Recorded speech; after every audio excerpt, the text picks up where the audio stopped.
Hello friends, કેમ છો તમે બધા? તો આજે બહુ જ મહત્વનો ક્વેશ્ચન સમજવાના છે આપણે કંપનીનો. એ છે મેમોરેન્ડમ ઓફ એસોસિએશન અને આર્ટિકલ ઓફ એસોસિએશન, એટલે કે નિયમનપત્ર અને આવેદનપત્ર. તો પહેલાં તો કોને નિયમનપત્ર કહેવાય અને કોને આવેદનપત્ર કહેવાય એ સમજવાની કોશિશ કરીએ.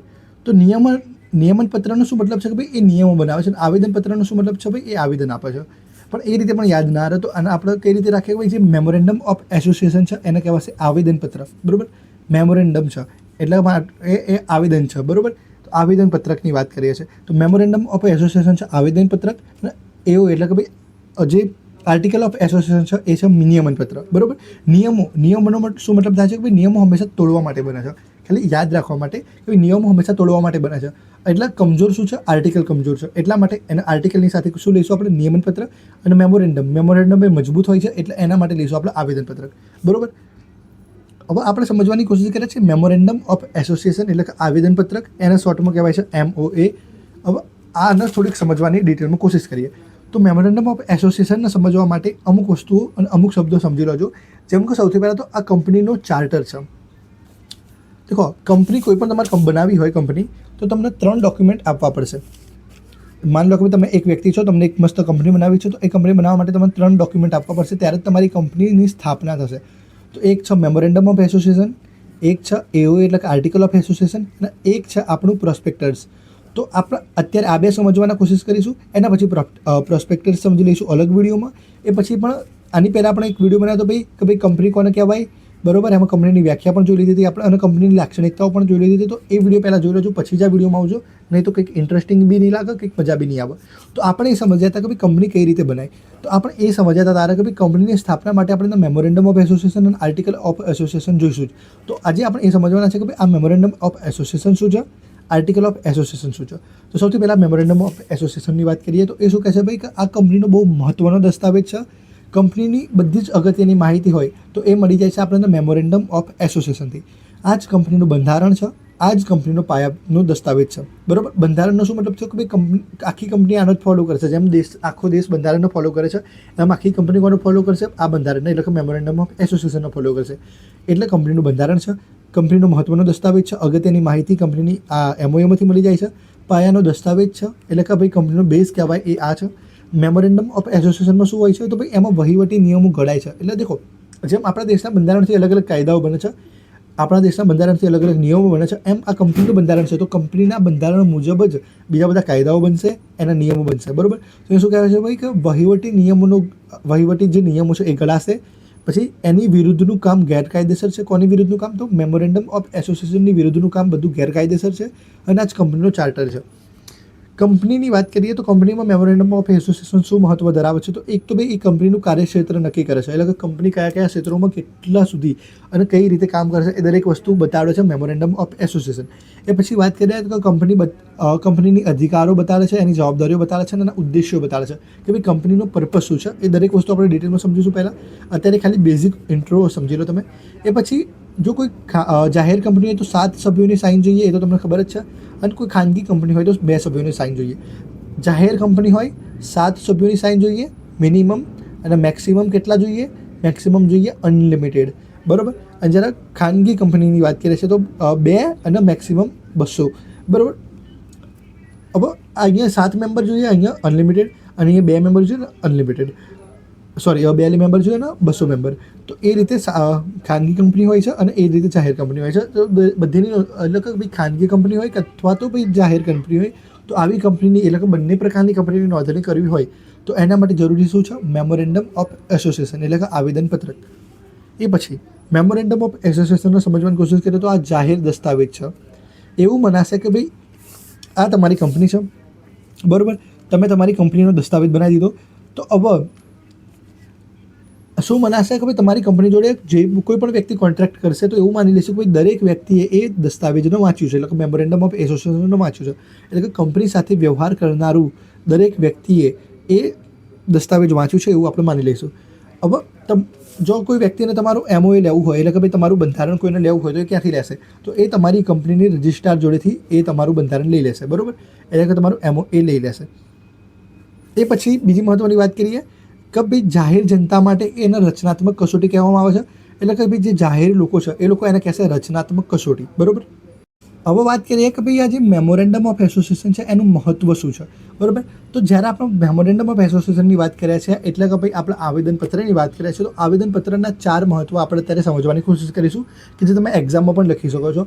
એક તો એનું કંપની માટે મહત્વ છે. કંપની માટે શું મહત્વ છે, તો આપણે વાત કરી લીધી ભાઈ કંપનીનું બંધારણ છે, કંપનીનો ચાર્ટર છે, કંપનીનો પાયાનો દસ્તાવેજ છે, ભાઈ કંપનીની લક્ષ્મણ રેખા એટલે ભાઈ કયું કાર્ય કેટલું કરવાનું, કાર્યક્ષેત્ર બતાવે એટલે કે ભાઈ બતાવે છે કે ભાઈ ક્યાં સુધી કેટલું કામ કરવાનું ને ક્યાં કામ નહીં કરવાનું, ક્યાં અટકી જવાનું, એ દરેક વસ્તુ બતાવે છે મેમોરેન્ડમ ઓફ એસોસિએશન.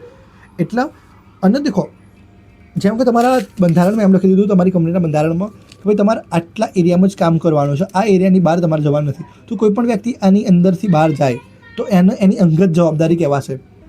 તો આ થઈ ગયું કંપનીની બહાર. જો જેમ જ જ્યાં તમે આ બનાવી દીધું તમારું કંપનીનું તમારે બંધારણ બનાવી દીધું, તો જેમ જ તમારી કંપનીના બંધારણથી કોઈ પણ વ્યક્તિ બહાર જશે એટલે કે ભાઈ તમારા કંપનીના કાર્યક્ષેત્રથી કોઈ પણ વ્યક્તિ બહાર જશે તો એનો મતલબ થશે કે ભાઈ એ અંગત જવાબદારીથી બહાર જઈ રહ્યો છે, બરાબર ને. જેમ કે ભાઈ તમારી કોલેજમાં કીધેલું છે કે ભાઈ તમારે આટલું કામ કરવું જોઈએ અને એ કામ ના કરો તો પછી એ તમારી અંગત જવાબદારી. જેમ કે તમારી કોલેજમાં તમને અસાઇનમેન્ટ આપ્યું અને કીધું કે ભાઈ તમારે અસાઇનમેન્ટ લખીને આવવાનું. હવે એ અસાઇનમેન્ટ લખો ત્યાં સુધી ઓકે, બટ જેમાં તમે અસાઇનમેન્ટ નહીં લખ્યું તો એ તમારી અંગત જવાબદારી છે. પછી તમારા કોલેજના લોકો એના માર્ક્સ કટ કરી દે, બરાબર, કાં તો પછી તમારું કોઈ સ્કોર ડાઉન કરી દે, તો એ બધી વસ્તુમાં તમારી પર્સનલ લાયબિલિટી ઊભી થાય છે. તો એ રીતે જ જો આ કંપની છે, કંપનીનું કાર્યક્ષેત્ર આટલું છે, તો એ કંપનીના કાર્યક્ષેત્રની બહાર તમે જેમ જ જશો તો એ તમારી પર્સનલ લાયબિલિટી ઊભી કરશે, એટલે કે તમારી અંગત જવાબદારી ઊભી કરશે. એની સાથે બીજી વાત કરીએ કે કંપની માટે શું મહત્વ હતું એ જોઈ લીધું. હવે વાત કરીએ કે ભાઈ લેણદારો માટે શું મહત્વ. દેખો આ તમારી કંપની છે, તો તમારી કંપનીને ચલાવવા માટે પૈસા જોઈશું, તો પૈસા કોણ આપશે? બહારથી લેણદારો પૈસા આપશે, બરાબર ને. આ લોકો તમને પૈસા આપશે, તો આ લોકોને હવે જાણવું પડશે ને કે ભાઈ તમારી કંપની કઈ રીતે કામ કરે છે. તો એટલા માટે એ લોકો માટે શું મહત્વ છે એની પણ વાત કરી લઈએ.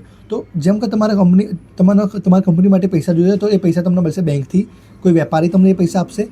તો એ જે પૈસા જે માલ આપશે એવા લેણદારો માટે પણ બહુ જરૂરી છે કે તમારા મેમોરેન્ડમ ઓફ એસોસિએશન એ સમજો. વાત કરીએ ભાઈ તમારા કંપનીની દસ્તાવેજની, બરાબર. તો એ દસ્તાવેજમાં એવું માનવામાં આવે છે કે ભાઈ જે મેમોરેન્ડમ ઓફ એસોસિએશન છે એમાં તમે તો પહેલાં શું લખશો, શું મેન્શન કરશો? મેમોરેન્ડમ ઓફ એસોસિએશનમાં તમે લખશો કે ભાઈ તમારે બહારના વ્યક્તિ સાથે કેવો સંબંધ રાખવાનો છે. બહારનો વ્યક્તિ એટલે કોણ? કે ભાઈ એક છે એ તમારો લેણદાર, તો લેણદાર અને તમારી કંપની વચ્ચે કેવો સંબંધ રહેવાનો છે. ભાઈ કોઈ વ્યક્તિ તમને પૈસા આપશે તો તમે એના પૈસા પાછા કેટલા સમય આપવાનો છો એ દરેક વસ્તુની માહિતી કે બાબત એ દરેક વસ્તુ અહીંયા મળી જાય છે. એટલા માટે જ આ દસ્તાવેજ એવો છે કે ભાઈ જેમાં કંપની અને એના બહારના વ્યક્તિઓના સાથેની સંબંધની માહિતી મળી જાય છે, બરાબર. એટલા માટે જ એ દરેક લોકો એટલે કે ભાઈ જેટલા પણ લેણદાર છે એ લોકો મેમોરેન્ડમ ઓફ એસોસિએશનનો જોવો છે એ પછી જ કંઈક વસ્તુ આપે છે. એટલે જે શેર હોલ્ડર છે એમની પણ કેટલી જવાબદારી છે એ દરેક વસ્તુનો ખ્યાલ પણ આના મેમોરેન્ડમથી આવી જાય છે.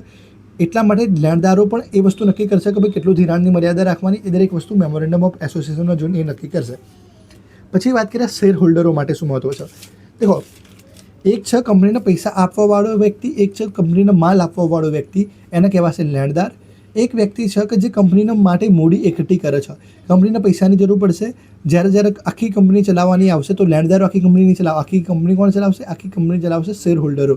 તો આ વ્યક્તિઓ કંપનીને પૈસા આપે છે, તો એમના પૈસા બહુ મહત્ત્વના છે, એમના પૈસા બહુ અગત્યના છે. તો જ્યારે આ વ્યક્તિ એમના પૈસા આપે છે કંપનીને, તો કંપની એ પૈસાનો કઈ રીતે યુઝ કરશે, કંપની એ પૈસાને ક્યાં ક્યાં મૂકશે, એ દરેક વસ્તુની જે માહિતી છે એ શેર હોલ્ડરોને મળે છે મેમોરેન્ડમ ઓફ એસોસિએશનથી, બરાબર. કારણ કે શેર હોલ્ડરો એ કંપનીના સાચા માલિકો છે, લાંબા ગાળાની મૂડી પૂરી પાડે છે, નાણાંનો ઉપયોગ ક્યાં થાય એ એમને જાણવું બહુ જરૂરી છે.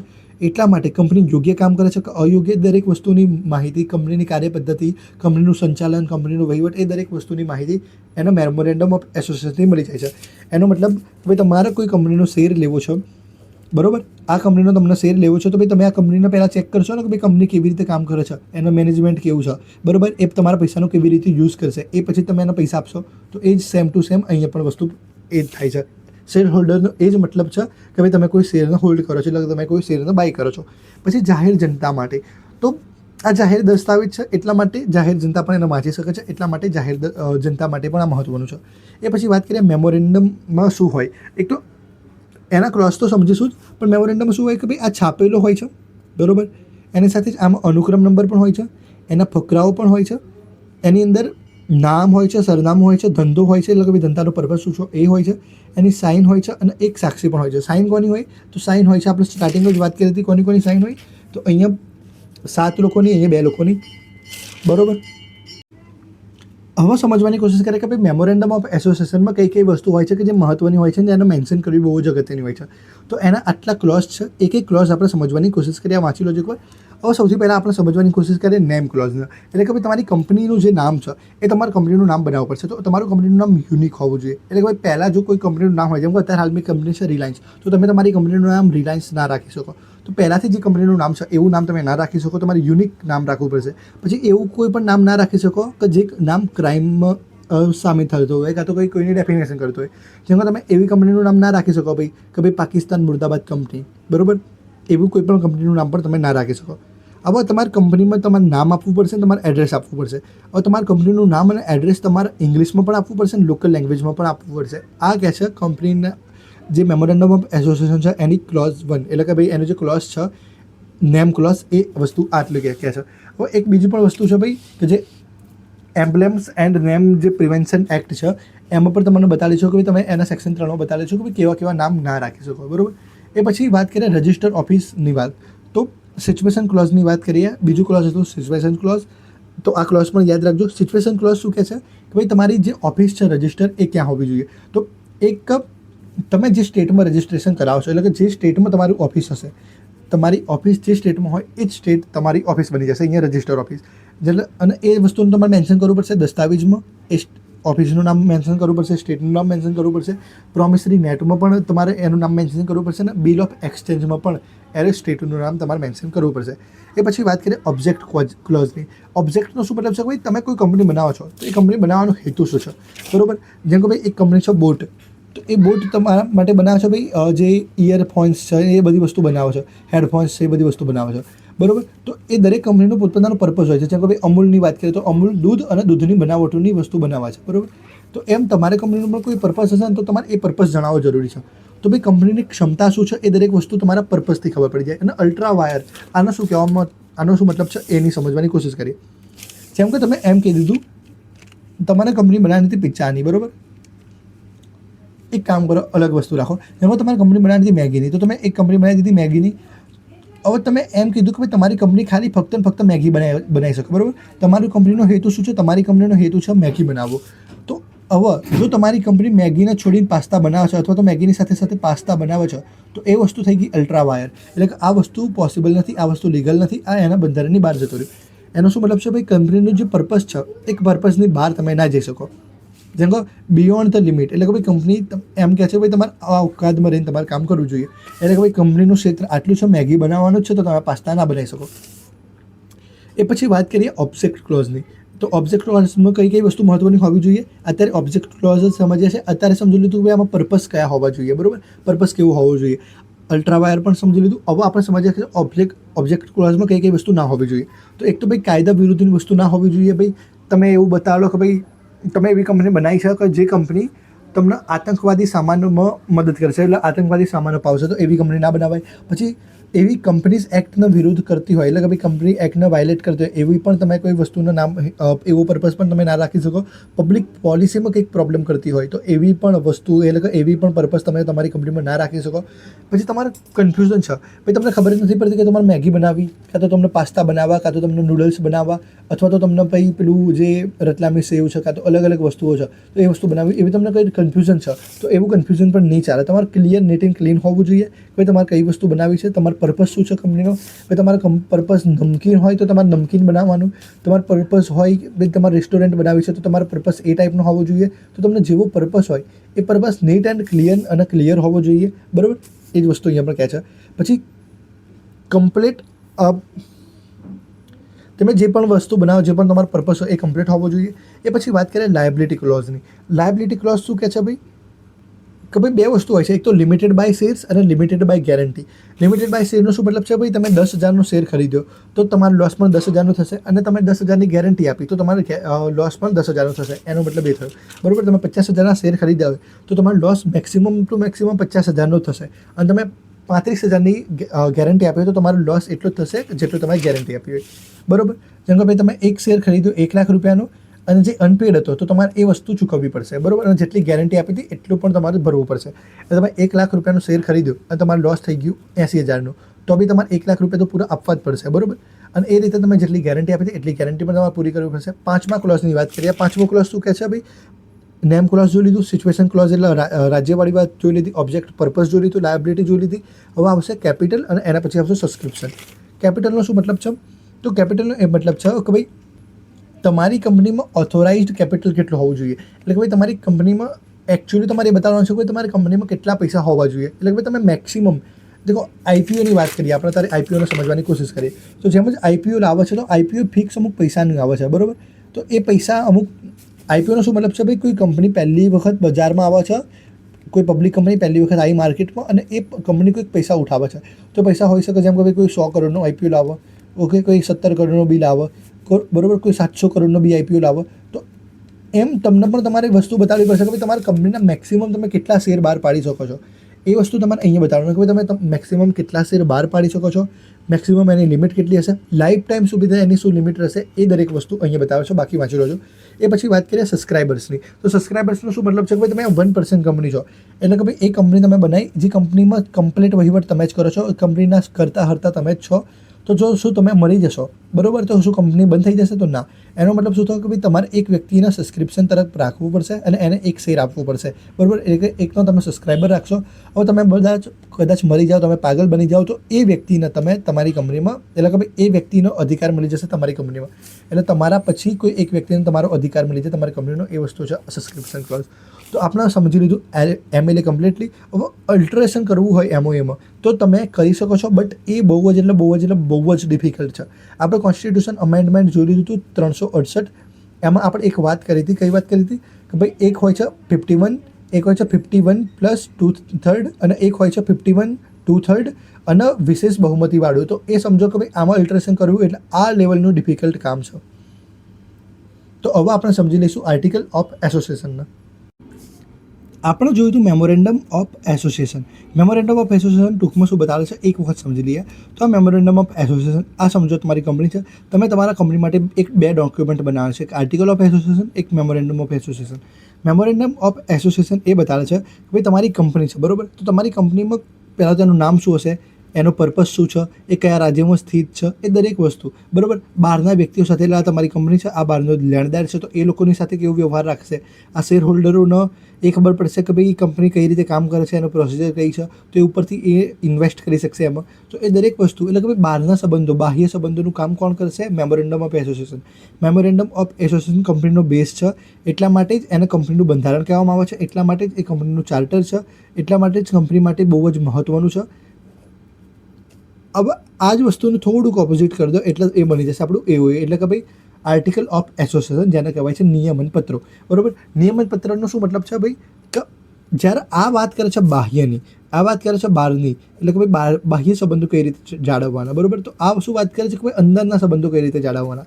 હવે કંપનીના બહારના સંબંધો જાળવી દે, પણ જ્યાં સુધી કંપનીના અંદરના સંબંધો સારા ના હોય ત્યાં સુધી બહારના સંબંધોની કોઈ વેલ્યુ નથી રહેતી. તો એ વસ્તુ આ બતાવે છે. આ શું કહે છે ભાઈ? કે આ કંપની છે તો કંપનીના ડાયરેક્ટર્સ, પછી કંપનીના પ્રમોટર્સ, કંપનીના શું કહેવાય મેમ્બર્સ, કંપનીના જે સીઈઓ છે એ, પછી કંપનીના એમ્પ્લોઈઝ, બરાબર. તો એ દરેક વચ્ચેનો સંબંધ કઈ રીતે રાખવાનો એ વસ્તુ આ બતાવે છે. આ કહે છે ભાઈ કંપનીનો પર્પઝ શું છે, તો આ એમ કહે છે કે ભાઈ આ પર્પઝનો પૂરો કરવા માટે આપણે કેવી રીતે કામ કરવું, બરાબર. એ દરેક વસ્તુ આ આર્ટિકલ ઓફ એસોસિએશન બતાવે છે. તો ટૂંકમાં આ વાત કરે છે અંદરની અને આ વાત કરે છે બહારની, બરાબર ને. તો એક સ્ટ્રેટેજી એવી હોવી જોઈએ, કંપની એવી હોવી જોઈએ કે જે બહારથી પણ સારી હોય ને અંદરથી પણ સારી હોય. તો કંપનીને બહારથી સારું કરવાનું કામ મેમોરેન્ડમ ઓફ એસોસિએશન કરે છે અને અંદરથી સારું કરવાનું કામ આર્ટિકલ ઓફ એસોસિએશન કરે છે. આર્ટિકલ ઓફ એસોસિએશનને થોડુંક ડિટેલમાં સમજવાની કોશિશ કરીએ તો આર્ટિકલ ઓફ એસોસિએશન એ કંપનીના અંદરના રૂલ્સ અને રેગ્યુલેશન્સ બનાવે છે, બરાબર. આ રૂલ્સ અને રેગ્યુલેશન્સ બંધારણ મુજબ બને છે. બંધારણ કોણ છે કંપનીનું? Memorandum of association. તો મેમોરેન્ડમ ઓફ એસોસિએશનનો શું કહેવાય કે એનો ઇગ્નોર ના થાય, કે એ વસ્તુનો વાયોલેટ ના કરે, એ રીતે કંપનીની અંદર રૂલ્સ અને રેગ્યુલેશન્સ બનાવે છે આર્ટિકલ ઓફ એસોસિએશન. એમાં રોજબરોજના કામનું સંચાલન થાય છે, એટલે ભાઈ ડે ટુ ડેમાં વર્કમાં ભાઈ કઈ વસ્તુમાં કઈ પ્રોબ્લેમનો ફેસ કરે છે, એ દરેક વસ્તુનું સોલ્યુશન આર્ટિકલ ઓફ એસોસિએશનથી મળે છે. મેમોરેન્ડમ એસોસિએશન શું કહે છે ભાઈ? કે ભાઈ કંપની શું કરી શકે છે, અને આર્ટિકલ ઓફ એસોસિએશન એમ કહે છે કે ભાઈ કંપની આને એમ તો કહી દીધું ભાઈ કંપની શું કરી શકે છે, પણ એ શું કરવા માટે, એ શું કેવી રીતે કરવું, એ વસ્તુ કહે છે ભાઈ આર્ટિકલ ઓફ એસોસિએશન, બરાબર. એક વ્યક્તિ શું કહે છે? મેમોરેન્ડમ ઓફ એસોસિએશન એમ કહે છે ભાઈ કંપની શું કરી શકે છે, અને આર્ટિકલ ઓફ એસોસિએશન કહે છે કે ભાઈ કંપની એ કામ કઈ રીતે કરી શકે છે, બરાબર. એનું શું મહત્વ છે, તો ભાઈ એ કંપનીનું કમ્પ્લીટલી અંદરનું કામકાજ સંભાળે છે, એ કંપનીનું કમ્પ્લીટલી વહીવટી કામ અને એનું કાર્યનું નિયમન કરે છે, એનું સંચાલન કરે છે, ડાયરેક્ટર અને શેર હોલ્ડરના સંબંધો નક્કી કરે છે, સભ્યોના અધિકારોનો ફરજો નક્કી કરે છે, એની કામગીરીની વાત કરીએ તો શેર મૂડીમાં ભાઈ કેટલા શેર ઇસ્યુ કરવા, શેરનું હસ્તાંતરણ કઈ રીતે કરવું, એ દરેક વસ્તુની બાબત કોણ નક્કી કરશે, એ નક્કી કરશે આર્ટિકલ ઓફ એસોસિએશન.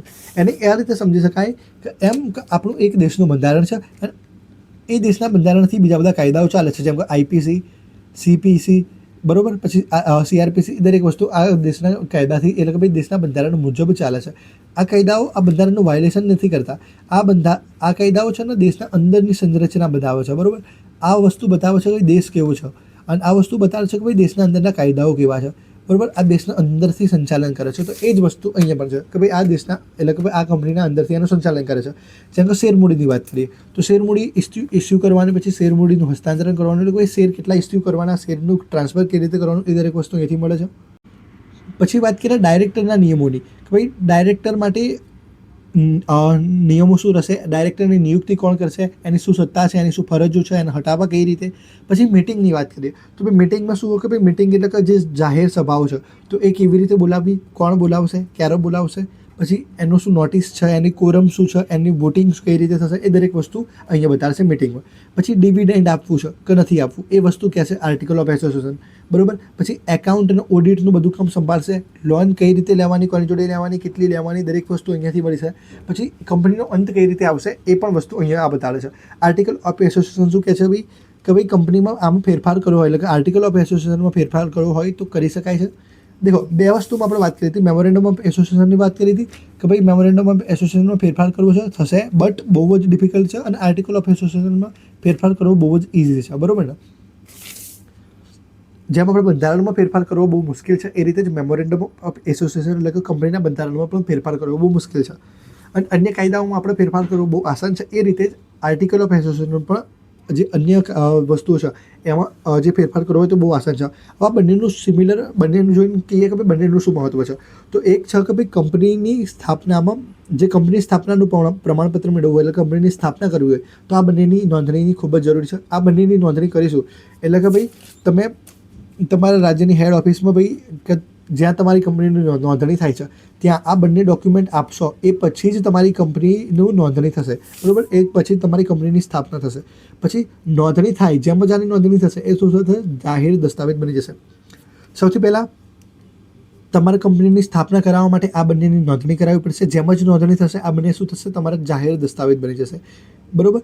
એટલા માટે જ આપણે કહીએ છીએ કે ભાઈ કંપની સાથે જે પણ વ્યક્તિ સંબંધ ધરાવશે એ દરેક વ્યક્તિને આ વસ્તુ વાંચેલી હોવી જોઈએ. પછી બંને છાપેલા ફકરામ હોવા જોઈએ, એટલે બંને છાપેલા હોવા જોઈએ અને ફકરાઓમાં પણ હોવા જોઈએ. પછી જે સરકારના સ્ટેમ્પ લાગશે, સ્ટેમ્પ ફી લાગશે, કે તો જે પણ કંઈ ખર્ચ લાગશે એ દરેક ખર્ચ પર તમારે આપવું પડશે આ બંનેમાં, અને ડાયરેક્ટરની સહી પણ જોઈશું. હવે આપણે ડિફરન્સીસની વાત કરી લઈએ મેમોરેન્ડમ ઓફ એસોસિએશન અને આર્ટિકલ ઓફ એસોસિએશનની.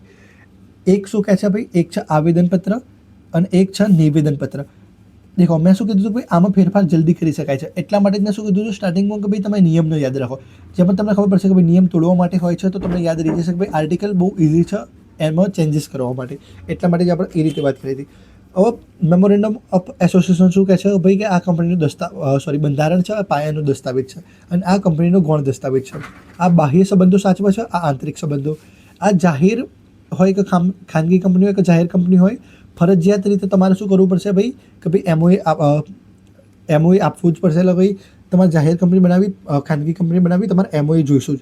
પણ તમારી કંપની અનુસૂચિ 1ની FGHIJના અંડરમાં તમે એમઓએ બનાવી હોય તો તમારે એવું બનાવવાની જરૂર રહેતી નથી. પછી બાહ્ય વ્યક્તિઓ અને જાહેર જનતાનો સંબંધ સાચવશે, અને અહીંયા આંતરિક વહીવટની વાત કરે છે. ભાઈ આંતરિક વહીવટ કઈ રીતે ચલાવશે, સભ્યો અને કંપનીના સંબંધો કેવા છે એ વાત કરે છે. પછી અહીંયા વાત કરે છે કે ભાઈ કંપનીનું કાર્યક્ષેત્ર શું છે, એની ધ્યેય, એની જવાબદારી અને સત્તા શું છે. અહીંયા વાત કરે છે કંપનીનું કાર્યક્ષેત્ર, ધ્યેય, જવાબદારી, સત્તાની. તો અહીંયા કહે છે કે ભાઈ એ ધ્યેયને પૂરું કરવા માટે કંપની કઈ રીતે કામ કરશે. અહીંયા શું કહે છે કે ભાઈ ફેરફાર કરવો મુશ્કેલ છે, કંપની ધારાની ખાસ જોગવાઈઓથી જ ફેરફાર કરી શકાય છે. બહુ ખાસ જોગવાઈઓ આપી હોય કંપની ધારામાં તો એ હિસાબે આપણે ફેરફાર કરીશું. પણ અહીંયા ફેરફાર કરવો તો ભાઈ સામાન્ય ઠરાવથી પાસ થઈ જશે ફેરફાર, બરાબર.